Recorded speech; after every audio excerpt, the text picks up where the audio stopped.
Hello everyone, আজকে তৈরি করব ব্রয়লার মুরগির একটা রেসিপি, মানে রান্না।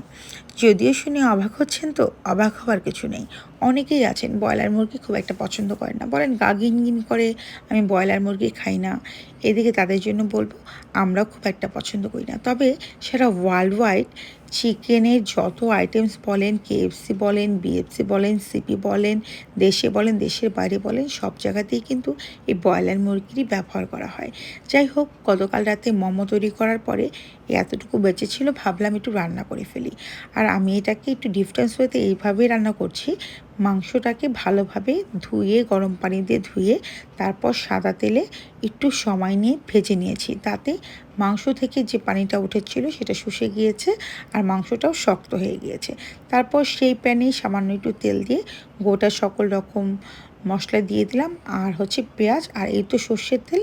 এগুলো আমার সিরাজগঞ্জের খাঁটি সরিষার তেল। আমাদের খেতে প্রচুর সরিষা ফুল ধরেছে, সবাই ছবি তুলছে আমাদের খেতে গিয়ে, বাট আমি শুধু দেখেই যাচ্ছি, তুলতে পারছি না। দুঃখ রাখার কোনো জায়গা নেই।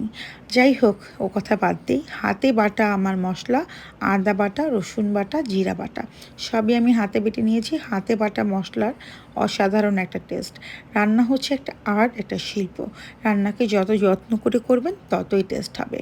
রান্না তো হরহামেশা প্রতিদিনই সকলের বাড়িতে হয়। সকলের বাড়িতে কি সমান টেস্ট হয়? সব রেস্টুরেন্টে, সব হোটেলে কি সমান টেস্ট হয়? হয় না কিন্তু। যাই হোক, আদা রসুন ভেজে নেওয়ার পরে গুঁড়া মশলাগুলো অ্যাড করে দিলাম। ধনে গুঁড়ো, হলুদ গুঁড়ো আর মরিচের গুঁড়ো, এগুলোকেও ভালো করে একটু ভেজে নিব তেলের সাথে। সামান্য একটু পানি দিয়ে মশলাটাকে সময় নিয়ে কষবো, প্রায় 2-3 বার। তো ভিডিও বড় হয়ে যাবে জন্য আমি অতটা দেখাইনি। তো মশলা ভুনাভুনির ক্ষেত্রে কিন্তু বারে বারে বলি, মিডিয়াম টু লো ফ্লেমে রেখে একটু সময় নিয়ে ভেজে নেবেন।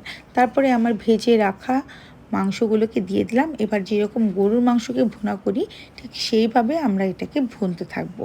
কারণ মাংসটা এখন শক্ত হয়ে গেছে, মাংসর যে পানিটা ছিল সেটাও শুষে গেছে। সো ব্যাড স্মেল আসার কোনো অপশন নাই। আর আমি যে এখানে একটা মশলা ব্যবহার করব, গরম মশলা, সেটা আমার একটা স্পেশাল সিক্রেট মশলা, যেখানে থাকে স্টার এনিংস, হিং, দারুচিনি, এলাচি, তেজপাতা, শুকনো মরিচ, কালো গোলমরিচ, সাদা গোলমরিচ, শাহজিরা, এগুলো সব কিছুর সংমিশ্রণে তৈরি হয় আমার এই মশলাটা, যেটা আমি ঘরে খুব নিট অ্যান্ড ক্লিনভাবে তৈরি করি।